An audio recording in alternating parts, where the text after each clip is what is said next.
오늘 우리에게 주시는 하나님의 말씀은 신명기 32장 7절에서 14절 말씀입니다. 옛날을 기억하라. 역대의 연대를 생각하라. 내 아버지에게 물으라. 그가 내게 설명할 것이요. 내 어른들에게 물으라. 그들이 내게 말하리로다. 지극히 높으신 자가 민족들에게 기업을 주실 때에, 인종을 나누실 때에 이스라엘 자손의 수효대로 백성들의 경계를 정하셨도다. 여호와의 분깃은 자기 백성이라. 야곱은 그가 택하신 기업이로다. 여호와께서 그를 황무지에서 짐승이 부르짖는 광야에서 만나시고 호위하시며 보호하시며 자기의 눈동자같이 지키셨도다. 마치 독수리가 자기의 보금자리를 어지럽게 하며 자기의 새끼 위에 너풀거리며 그의 날개를 펴서 새끼를 받으며 그의 날개 위에 그것을 엎는 것 같이 여호와께서 홀로 그를 인도하셨고 그와 함께한 다른 신이 없었도다.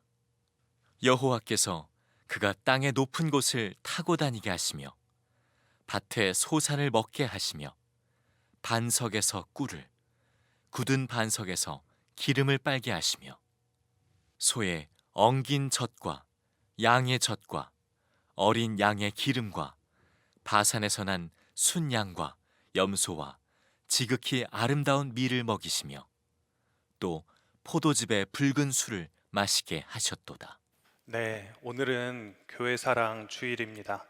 오늘 말씀을 통해서 정말 우리 마음 가운데 하나님이 주시는 교회를 사랑하는 마음이 부어지고 또 교회를 향한 헌신과 섬김이 더욱더 크게 일어나기를 간절히 소원합니다.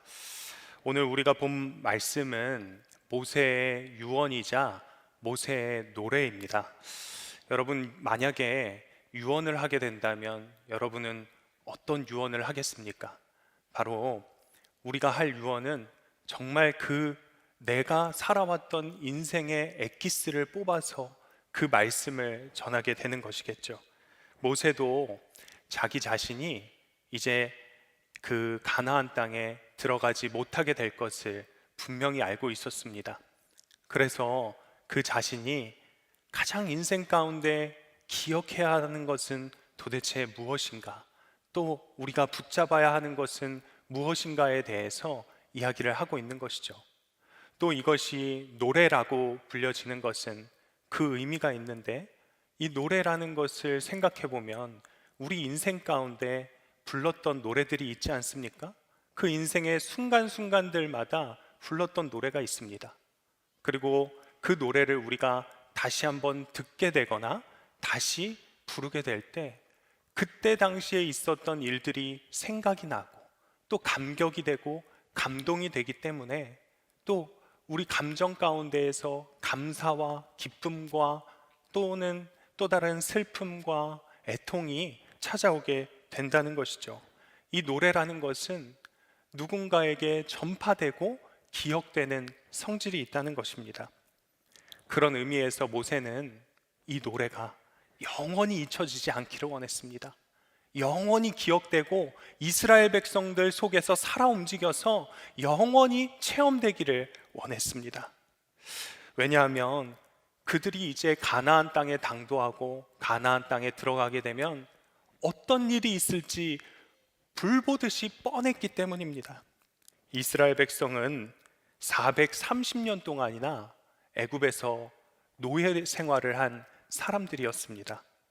이런 사람들을 구원하는 것은 큰 어려움이 있었습니다. 여러분, 노예라고 생각하면 얼마나 불편할 것 같습니까? 얼마나 힘들 것 같습니까? 그런데 사실 그렇지 않다는 것이에요. 노예로 살아간다는 것은 선택을 안 해도 되는 입장에 있는 것이기 때문에 너무 괜찮은 것이죠. 그래서 광야에서 백성들이 있었을 때 조금만 힘든 어려운 일들을 맞이하게 될 때마다 그들이 이야기했던 것이 무엇이었습니까? 애굽 때가 좋았는데 애굽으로 돌아가자. 이렇게 이야기를 하는 것입니다. 노예의 그 마음을 없애는데 광야에 40년의 세월이 걸렸습니다. 처음에 이스라엘 백성들이 이제 애굽에서 탈출을 해서 그래서 가나안 땅을 금방 당도했습니다. 금방 가나안 땅을 목전 앞에 두었습니다. 그런데 그때 이스라엘 백성들이 했던 행동은 무엇이었습니까? 하나님을 믿지 못한 것이었습니다. 그리고 그런 1세대들은 다 죽었습니다. 하나님께서 몇 번이나 기적을 체험하게 하셨고 또 가나안 땅까지 금방 왔는데도 불구하고 자신들은 메뚜기 떼밖에 되지 않는다고 이야기를 하면서 가나안 땅을 차지할 수 없다고 이야기를 했습니다. 하나님을 믿지 못했습니다. 그래서 그 인고의 시간이 필요했던 것입니다. 그런데 여러분, 우리도 마찬가지입니다. 하나님께서 우리 선한목자교회를 이 시대에 더 귀하고 더 크게 쓰시기 위해서, 한국교회와 그리고 세계 열방을 향해서 쓰시기 위해서 인고의 시간이 필요했던 것입니다. 정말 세상의 종이 아니라, 세상 문화에 흡수되어 버리는 교회가 아니라 이제는 오직 하나님만 바라보고 주님만 의지하는 교회로 세워나가시기 위해서 인고의 시간이 필요했던 것입니다. 저는 어린 시절에 이 교회에서 자랐습니다. 선한목자교회가 제 모교회입니다. 그런데 이 교회는 처음부터 이렇게 큰 교회가 아니었습니다. 원래 우리 교회는 지하에 성전을 둔 아주 작은 교회였습니다. 그런데 그 교회가 날로 부흥하더니 이제는 예배드릴 공간이 없어서 숙명여고 대강당을 빌려서 예배를 드릴 수밖에 없었습니다. 우리가 함께할 공간이 필요했던 것이죠. 그런데 그보다도 더 많은 숫자가 날로 부흥되자 이제는 교회를 건축해야 되겠다 하는 생각을 가졌습니다. 그리고 성전을 건축하다가 큰 위기를 맞고 어려움을 맞이하게 되었습니다. 성전을 건축하던 회사가 부도가 나고 10년 동안 이 교회 건물을 건축할 수 없게 되어버린 것입니다. 어릴 적에 아주 어렴풋이 기억나는 것이, 이 시멘트 바닥으로 된 이 지금 우리가 예배드리는 이 장소에 부모님과 손을 함께 잡고 와서 기도하고 성찬하고 예배했던 일이 너무 기억이 납니다. 제가 당시에 초등학생이었는데 얼마나 힘들고 어렵고 간절했으면 초등학생의 손을 잡고 와서 이 자리에서 하나님께 부르짖고 기도하며 나아가겠습니까?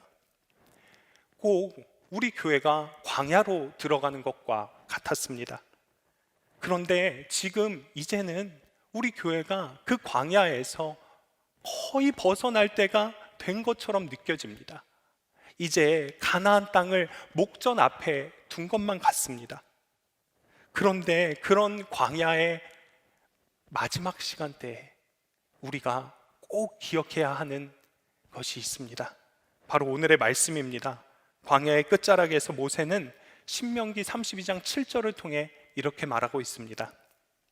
옛날을 기억하라. 역대의 연대를 생각하라. 내 아버지에게 물으라. 그가 내게 설명할 것이요 내 어른들에게 물으라. 그들이 내게 말하리로다. 아주 신신당부를 하고 있는 것입니다. 꼭 기억하라는 것입니다. 기억하라, 생각하라, 물어보라. 너희가 그것을 꼭 붙잡고 있어야 된다는 것입니다. 교회가 어느새 이렇게 큰 교회가 되었지요. 그런데 이렇게 큰 교회가 된 것보다 더욱더 감사하고 감격적인 일이 있습니다. 그것은 바로 교회가 오직 예수님만 바라보는 교회가 되었다는 것입니다.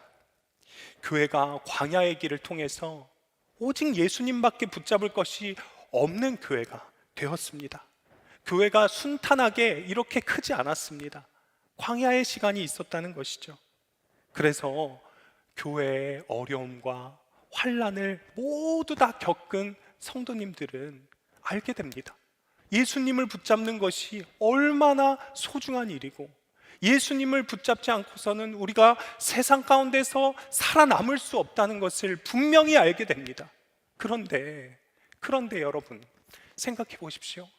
이 시기를 지나지 않은 우리 다음 세대들, 그리고 그 시기 가운데 함께 있지 않았던 성도님들, 어쩌면 예수님을 24시간 바라보는 것은 너무나 지겨운 일이야, 너무 고통스러운 일이야, 어려운 일이야, 그렇게 생각할지도 모르겠습니다.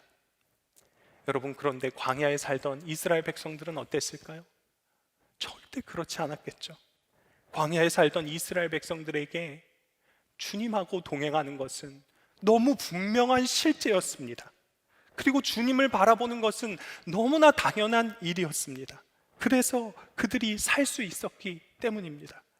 그들이 사는 길이 오직 주님이셨다는 거예요. 모세는 가나안 땅에 들어가게 되면 우리 다음 세대들이 분명 주님을 잃어버릴 거야, 광야의 때 하나님께서 베푸신 은혜를 다 잃어버리게 될 거야 생각했습니다. 그리고 그들이 하나님을 떠나게 될 것을 예견하고 있었던 것입니다. 그래서 자신은 약속의 땅에 들어가지 못할 것을 알면서도 그 요단강 동편에서 꼭 이 말씀을 기억하라고 말하고 있는 것입니다. 여러분, 여기에서 제가 퀴즈를 하나 내도록 하겠습니다. 이스라엘 백성들에게 가장 좋은 때는 언제였습니까? 가나안의 때였습니까? 아닙니다. 이스라엘 백성들에게 가장 좋은 때는 광야의 때였습니다. 광야의 때, 그때 하나님만 온전히 붙잡고 있었을 때, 하나님만 의지하고 있었을 때, 하나님에게 온전한 은혜를 입었을 때, 그때가 이스라엘 백성들에게 가장 좋은 때였습니다. 오직 하나님만 바라보고 하나님만 의지할 수밖에 없는 상황, 그 상황은 얼마나 감사한 상황인지 모릅니다. 10절 말씀은 여호와께서 그를 황무지에서 짐승이 부르짖는 광야에서 만나시고 호위하시며 보호하시며 자기의 눈동자같이 지키셨도다 라고 기록하고 있습니다. 그들이 다니는 길에는 실제로 무서운 짐승들이 참 많이 있었습니다. 뿐만이 아니라 가나안 땅에는 아주 강한 나라들이 여럿 있었습니다. 그런데 그 틈바구니 속 안에서, 그 안에서 이스라엘 백성들을 지키시니까 오직 주님이셨다는 겁니다. 제가 선한목자교회 젊은이 교회에 다닐 때 거지순례라는 것을 간 적이 있습니다. 아무런 채비 없이, 아무런 것도 준비하지 않고 짝을 이루어서, 팀을 이루어서 이제 복음을 전하며 다니는 것이에요. 그런데 그때 당시에 젊은이 교회의 모토가 믿음의 실험이었습니다. 그래서 저희가 처음 팀을 이루어서 길을 나서는데 얼마나 두렵고 떨리던지, 정말 돈도 하나도 없고 핸드폰도 반납하라고 해서 핸드폰도 반납을 했고 어디로 어떻게 가야 하는지도 모르겠는 겁니다. 그래서 길을 가다가 갈림길을 만나면 팀원들이 한자리에 둥그렇게 모여 서서 기도하는 거예요. 하나님, 오른쪽으로 갈까요? 왼쪽으로 갈까요? 그러다가 부어지는 마음이 오른쪽이면 오른쪽으로 가는 거예요. 정말 광야에 선 것 같았습니다. 이런 것이 광야에 선 것이구나. 그런데 놀라운 게요, 그 거지순례 할 때가 복날 근처였어요. 그런데 거지순례하는 이 팀에게 하나님께서 얼마나 놀라운 은혜들을 부어주시던지, 저희가 그때 닭을 몇 번 먹었는지 모릅니다. 꼭 광야에서 메추라기를 내려주시듯 주님께서 놀랍게 역사하시는 거예요. 그러니까 우리 팀 안에, 그리고 우리 마음 가운데 이제 두려웠던 것은 완전히 사라지고 오직 하나님의 임재, 그리고 하나님께서 이끄심이 너무 분명해지는 겁니다. 우리 마음 가운데 담대함이 생겨나는 것입니다.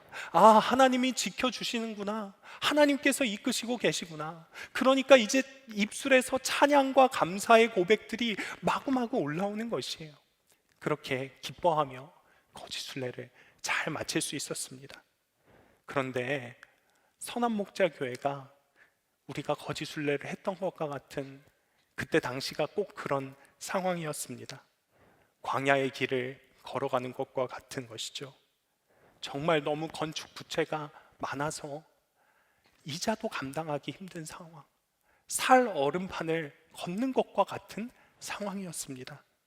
그런데 그런 상황이니까 하나님만 붙잡고 하나님만 의지하고 살아낼 수 있었다는 것입니다. 광야가 그런 곳이죠, 여러분. 이스라엘 백성들은 광야에서 그런 삶을 살았습니다. 그리고 하나님께서는 그들을 보시며 너무 기뻐하셨습니다. 제가 군인교회에서 사역할 때 교회가 바글바글했습니다. 교회 안에 앉을 자리가 없어서 간이 의자까지 갖다 놓고 앉아야 될 정도였어요. 120명밖에 안 모였는데 근데 교회가 넘쳐났다는 거예요. 작은 교회여서요. 제 마음 가운데 얼마나 큰 기쁨이 있었겠습니까? 그런데 어느 날 군에서 종교 관련한 지침이 바뀌었습니다. 그런데 그 이후로부터 아이들이 떨어져 나가기를 시작하는 거예요. 예배를 나오지 않기 시작하는 겁니다. 제게 그때 기쁨이 얼마나 순식간에 사라지든지, 얼마나 마음 가운데 공허함이 찾아오던지요. 그런데 그렇게 몇 날 며칠을 보내고 계속된 주일을 보내다가 추수감사 주일을 맞이했습니다. 그리고 그 추수감사 주일날 몇 명이나 나왔나 봤는데 20명의 아이들이 나와 있었던 거예요. 이제 찬양이 시작되고 찬양을 부르기 시작했습니다. 그런데 그때 찬양을 부를 때 하나님께서 제 마음 가운데 분명하게 물으시는 거예요. 너 지금 기쁘니? 그때 뭐라고 대답할 수가 없었습니다. 왜냐하면 제 마음 가운데 너무 공허함이 많았기 때문이에요. 그런데 다시 한번 물으셨습니다. 너 나로 인해서 기쁘니? 그때 깨달은 것은 제가 얼마나 허무한 것을 붙잡고 있었나, 얼마나 기뻐해야 되지 말 것들을 기뻐하고 있었나 하는 것이었습니다. 그리고 한 가지 더 깨달은 게 있었는데 그것은 바로 하나님께서 바글바글하게 120명이 모여서 예배 드리는 것보다 그날 추수감사주일날 20명의 아이들 형제들이 모여서 예배 드리는 것을 훨씬 더 기뻐하시고 계셨다는 것입니다. 왜 그럴까요? 그날 모였던 20명의 아이들이 모두 다른 것을 바라보고 교회에 나온 것이 아니었기 때문이었습니다. 오직 하나님만 바라보고 오직 주님이 나의 소망이시라고 고백하면서 그 교회에 나왔기 때문에 주님은 그들의 간절한 예배를 보시고 너무 기뻐하셨다는 것입니다. 여러분, 우리의 교회에 건물이 크고 작음에 관계없이, 인원수가 몇 명이나 모였나 관계없이 하나님은 오직 하나님만 바라보고 주님만 붙잡는 그 성도를 기뻐하시고 감격하신다는 것입니다. 지금 우리가 가나안의 땅 앞에 있는 것 같죠? 어쩌면 우리가 지금 가나안 땅에 들어왔는지도 모르겠습니다. 그런데 여러분, 광야에서 하나님의 헤아릴 수 없는 은혜를 풍성하게 누렸던 이스라엘 민족이 가나안 땅에 들어와서 어떻게 되었습니까? 모세가 옛일을 기억하라고 그렇게 이야기했는데도 가나안 땅에 들어가고 난 이후에, 여호수아가 죽고 난 이후에 다른 세대가 일어났다고 성경은 말하고 있습니다. 사사기 2장 10절입니다. 그 세대 사람도 다 그 조상들에게로 돌아갔고 그 후에 일어난 다른 세대는 여호와를 알지 못하며 여호와께서 이스라엘을 위하여 행하신 일도 알지 못하였더라. 여호와를 알지 못했다는 것은요, 여호와를 기억하지 못했다는 것입니다. 그러니까 기억의 명맥이 단절된 것입니다. 그런 사사시대를 우리는 잘 알고 있죠. 각자 자신을 왕이라고 이야기했던 시대. 기억이 없으면 그렇게 되는 것입니다. 여러분, 우리 다음 세대가 이처럼 될지 누가 압니까? 그런데 그런 세대가 되면 너무 큰일 난 것 아닙니까? 박경리 씨가 쓴 토지라는 소설에 보면 최찬판댁이라는 아주 부자가 나옵니다. 그런데 이분이 나이가 많은데 폐병이 있습니다. 그리고 그 부인은 자신의 종과 바람이 나가지고 도망쳐서 병으로 죽었습니다. 그 가정 가운데 서희라는 어린 딸이 있고 또 윤씨 할머니가 있었습니다.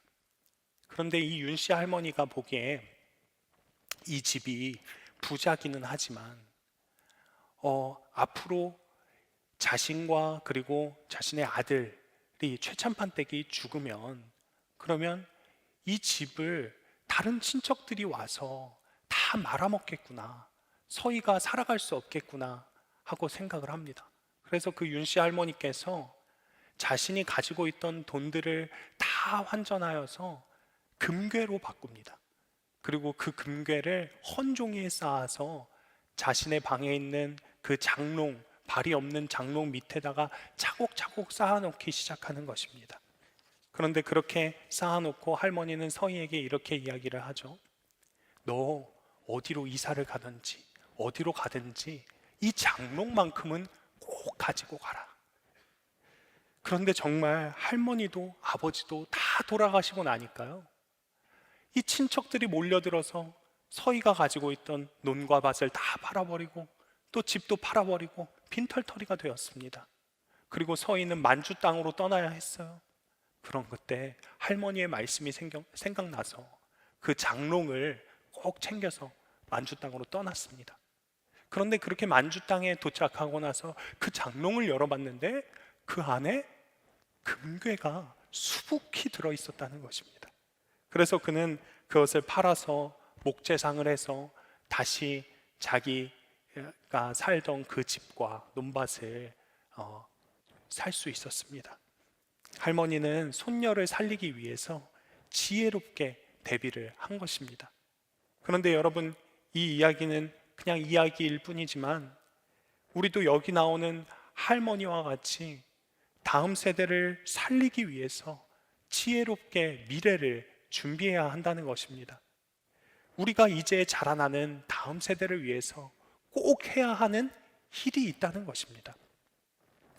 저 어릴 적에 선한목자교회 교회학교는 예배를 드릴 곳이 없어서 어른들이 예배를 드리는 고등학교 그 숙명여고 강당에서 30분쯤 거리에 위치한 상가에 3층에 새를 놔가지고 거기에서 교회학교 예배를 드렸습니다.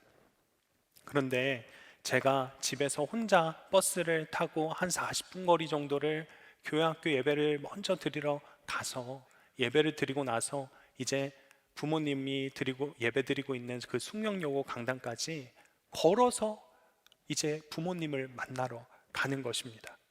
지금 생각해 보면 정말 말도 안 되는 일이죠. 어떻게 초등학교 1학년 아이 보고 예배를 드리고 나서 부모님 있는 데까지 걸어오라고 하겠습니까? 그런데 그때 당시에 그런 친구들이 많았어요. 저뿐만이 아니라 제 친구들이 다 그렇게 걸어 다녔습니다. 정말 제가 어느 날은 버스를 타고 가다가 내릴 곳을 놓쳐가지고 큰일이 날 뻔한 적도 있었습니다. 그런데 여러분, 지금 만약에 그렇게 교회를 다니라고 하면 여러분 아이들 다 보내시겠습니까? 교회 학교 예배에 보내시겠습니까? 어쩌면 아무도 지금은 그렇게 교회 학교 예배에 오지 않게 될지도 모릅니다. 교회 학교 상황이 너무 좋아졌습니다. 그런데 우리가 정말 남겨줘야 하는 것은 이런 상황이 아니라는 거예요. 이런 환경이 아니라는 것입니다. 우리가 정말 준비해야 하는 것은 무엇입니까? 7절 하반부 말씀을 보니까 이런 대목이 나옵니다. 내 아버지에게 물으라, 그가 내게 설명할 것이요, 내 어른들에게 물으라, 그들이 내게 말하리로다. 우리가 정말 준비해야 할 것은 그들에게 설명해 줄 이야기를 준비해야 한다는 것입니다. 그런데 그냥 이야기가 아니에요. 그냥 내 이야기가 아닙니다. 바로 하나님의 이야기를 준비해야 한다는 것입니다. 제가 선원목자교회 부목사로 사역하러 오게 되었을 때 선원목자교회는 교육관을 건축하는 중이었습니다. 그런데 그때 코로나가 딱 터졌어요. 그런데 이게 하나님께서 교회를 위해 열어놓으신 길이었죠. 그냥 사람이 많아서, 공간이 모자라서 그래서 교육관을 세워나간 것이 아닙니다. 처음에는 교육관으로 세웠지만 하나님께서 지금은 세계 열방을 향한 미디어 센터로 그 길을 준비하고 계셨다는 것을 알게 되었습니다. 하나님의 예비하심이 너무나 분명했던 것이죠. 와, 이게 얼마나 가슴이 뛰는 이야기입니까? 하나님이 예비하셨구나. 하나님이 길을 만드셨구나. 정말 이스라엘 민족이 광야의 땅에서 홍해 앞에 섰을 때, 아무도 길이 없다고 했을 때 하나님께서 그 길을 만드셨던 것처럼 우리에게도 그 길을 만들어 주셨다는 것입니다. 여러분, 우리가 깨달아야 하는 것은요, 다음 세대에게 교육관이 만들어진 것이 아닙니다. 그 교육관을 만들기까지 하나님께서 예비하시고 그 길을 인도하신 분이 주님이라는 것을 분명하게 전해야 하는 것입니다. 이스라엘 장정만 60만 명이었습니다. 아이들과 아내까지 합하면 200만 명이었어요. 그런데 그들을 하나님께서는 홀로 인도하셨다는 것입니다. 하나님은 그들을 광야에서 보호하시고 인도하셨습니다. 식량과 물이 부족한 광야에서 그들에게 만나와 메추라기 그리고 물을 나게 하셨습니다. 의복이 헤어지지 않게 하고 발이 부르트지 않게 하셨다고 말했습니다. 또한 이스라엘이 춥거나 덥지 않도록 길을 잃지 않도록 구름 기둥과 불 기둥을 통해서 지키셨습니다. 이 이야기를 통해서 전 세계의 많은 그리스도인들, 많은 사람들이 하나님의 은혜에 대해서 분명하게 알게 됩니다. 그런데 이 이야기가 성경에 나오는 이야기로만 그치면 안 됩니다. 우리 현실에서 실제의 이야기가 되어야 하는 것입니다. 교회가 마찬가지입니다. 교회 사랑기도회를 한 주간 하면서 영상에 나오는 간증하시는 장로님들의 모습을 보면서 교회가 정말 힘들었겠구나, 교회가 어려웠겠구나 하는 생각이 많이 들었습니다. 그런데 한편으로는요, 하나님의 임재하심이 그때는 분명했구나, 하나님께서 이끄셨구나 하는 확신과 감동과 감사의 물결이 마음속에 차올랐습니다. 여러분은 어떠셨습니까? 그분들이 하나님께서 역사하신 현장 속으로 들어갔던 것입니다.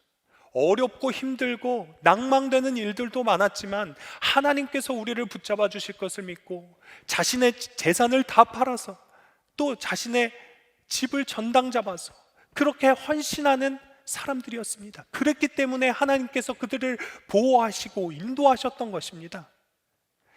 여러분, 정말 매 순간 오직 주님만 붙잡는 분들이 바로 그분들이었다는 것입니다. 여러분, 이제 우리는 우리 자신에게 물어봐야 할 차례입니다.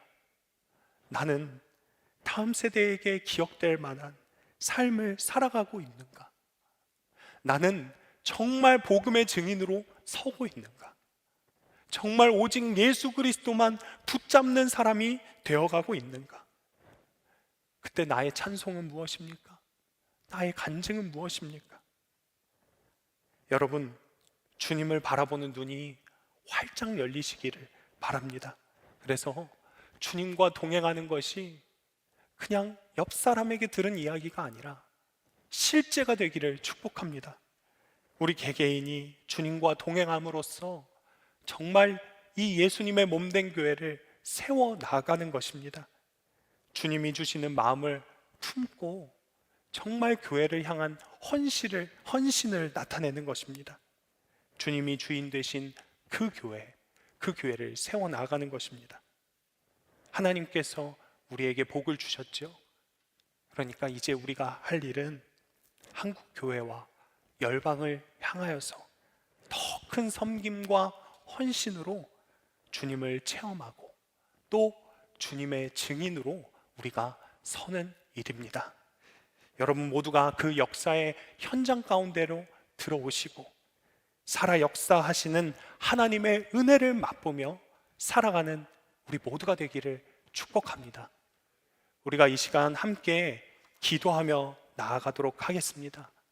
우리가 합심하여 기도할 때 우리가 정말 광야의 끝자락에 이제 서 있는 것 같습니다. 그런데 우리가 이때 꼭 기억해야 하는 것이 있습니다. 여기까지 인도하신 하나님, 광야의 삶 가운데에서 나를 살리신 하나님, 그 가운데 우리를 지키고 보호하신 하나님을 잊지 않고 주님과 매 순간 동행하겠다, 주님이 나의 주인이시다 고백하는 것입니다. 그리고 그 하나님께 감격함으로 그 삶을 내가 살아가게 될 때 그 삶을 다음 세대에게 전달해 주시는 것입니다. 주님, 나를 받아주시옵소서. 이를 통해서 다음 세대가 정말 주님의 인도하심과 보호하심을 받는 세대가 되게 하여 주시옵소서. 살아 역사하시는 주님을 아는 세대가 일어나게 하여 주시옵소서. 다음 세대가 다른 세대가 되지 않기를 우리 함께 주여 한번 부르짖고 기도하며 나아가도록 하겠습니다. 주여!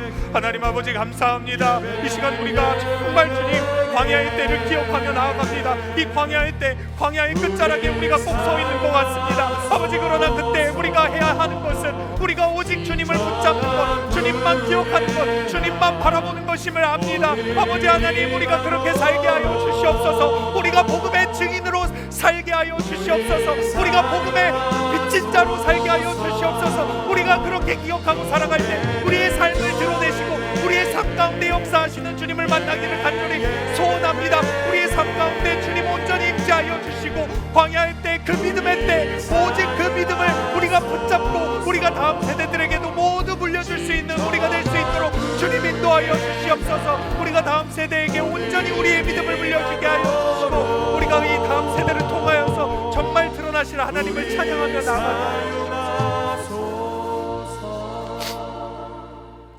사랑과 은혜가 풍성하신 하나님 아버지, 이 시간 주님의 임재를 갈망합니다.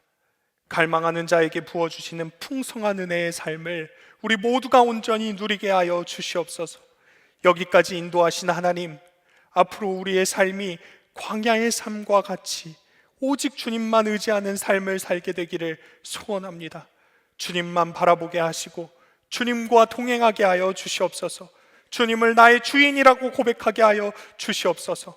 주님, 주님의 몸된 교회를 사랑하는 마음으로 헌신하는 이들에게 더욱더 큰 놀라운 은혜를 누리게 하시고 자라나는 다음 세대가 정말 이 교회를 통해서 예수 그리스도를 인격적으로 만나고 예수님을 잊어버리지 않는 다음 세대가 되게 하여 주시옵소서. 감사드리며 예수 그리스도의 이름으로 기도드렸습니다. 아멘. 이 시간 모두 자리에 일어나 함께 찬양하며 나아가도록 하겠습니다.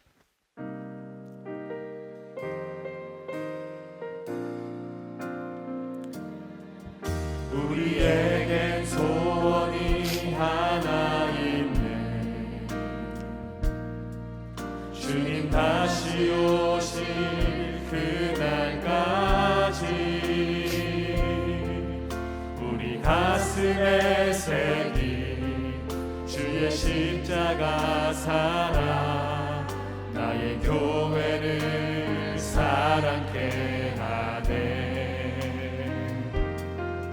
주의 교회를 향한 우리 마음, 희생과 포기와 가난과 고난, 아물며 주는조차 우릴 막을 수 없네. 우리 교회는 이 땅의 희망, 교회를 교회되게, 예배 예배되게 우릴 사용하소서.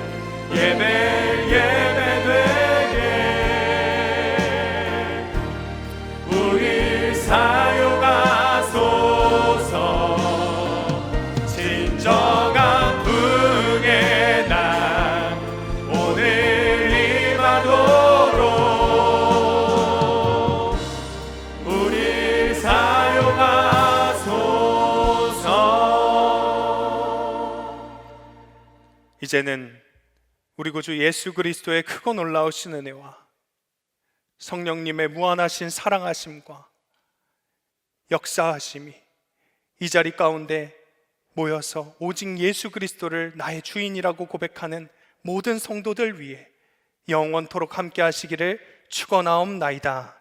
아멘.